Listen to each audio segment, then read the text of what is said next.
नमस्कार दोस्तों।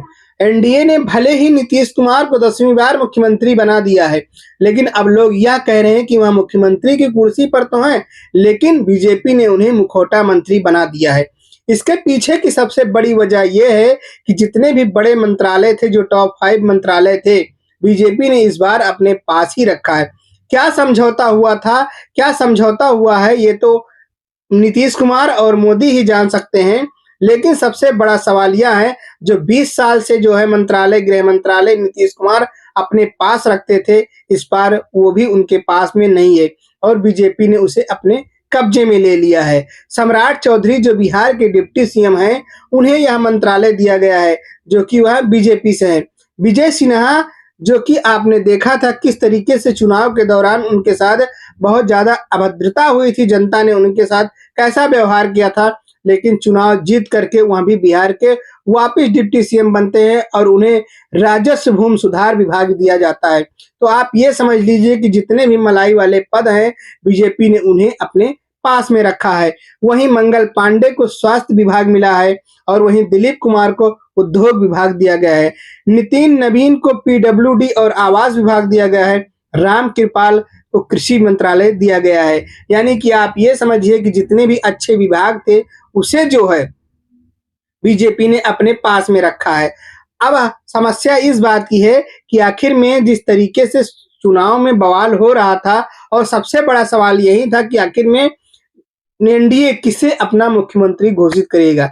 लेकिन उसी बीच में एक खबर निकल कर आई थी, यानी कि अमित शाह ने खुद ये बात कही थी कि आप लोग सम्राट चौधरी को जिताइए और मोदी जी इन्हें जो है बड़ा आदमी बनाएंगे। तो यानी कि ये उसी का संकेत था कि नीतीश कुमार को सिर्फ मुख्यमंत्री की कुर्सी मिलेगी, लेकिन जो सारे बड़े काम हैं, जो भी अच्छे बड़े काम हैं, वह जो है सम्राट चौधरी और जय सिन्हा जैसे लोगों के हाथों में दिया जाएगा। वहीं एक विनोद शर्मा जो ट्विटर हैंडल पर ट्वीट करते हैं, इनका कहना है कि एक चैनल की खबर है कि नीतीश कुमार गृह मंत्रालय बिहार में बीजेपी को दे देंगे। अगर ऐसा हुआ तो मान लेना चाहिए कि नीतीश कुमार सिर्फ मुखौटा है, सरकार पूर्ण रूप से बीजेपी की है। तो आप देखिए किस तरीके से अब लोग ट्वीट कर रहे हैं और जनता का भी यह सवाल है, अब वह भी नहीं समझ पा रही है कि आखिर में उसने नीतीश कुमार को चुना है या बीजेपी को चुना है। अब वह भी कंफ्यूज हो गई है। ये तो सबसे बड़ा सवाल है। लेकिन वहीं संजय सिंह ट्वीट करते हैं और कहते हैं, जिस नेता पर मर्डर केस में जेल जाने का आरोप है, जिस नेता पर फर्जीवाड़ा करके जेल निकलने का आरोप है, जो नेता तक अपनी 10वीं की मार्कशीट नहीं दिखा पाया, जो बालिग होते ही मुकदमा दर्ज और आरोपियों में घिरने लगा, अब वो बिहार का गृह विभाग संभालेगा। धन्य हो 10,000, धन्य हो एसआईआर, धन्य हो बिहार। यानी कि उनका साफ साफ कहने का मतलब है कि सम्राट चौधरी जो अपनी हाई स्कूल की मार्कशीट की डिग्री तक नहीं दिखा पाए, अब चले हैं वह बिहार का गृह मंत्रालय संभालने। उनका कहना एकदम साफ साफ वाजिब है। लेकिन मैं आपको एक वीडियो क्लिप दिखाने जा रहा हूं। यह शपथ समारोह के बाद का वीडियो है। किस तरीके से नीतीश कुमार प्रधानमंत्री नरेंद्र मोदी के पैर छू रहे हैं, और पैर छूना गलत बात नहीं है, लेकिन जिस तरीके से वहां पैर छू रहे हैं, यह साफ साफ इशारा करता है कोई बड़ी डील हुई है। मोदी ने कोई बड़ा एहसान लाद दिया है नीतीश कुमार के ऊपर कि आज ऐसे उन्हें झुकना पड़ रहा है।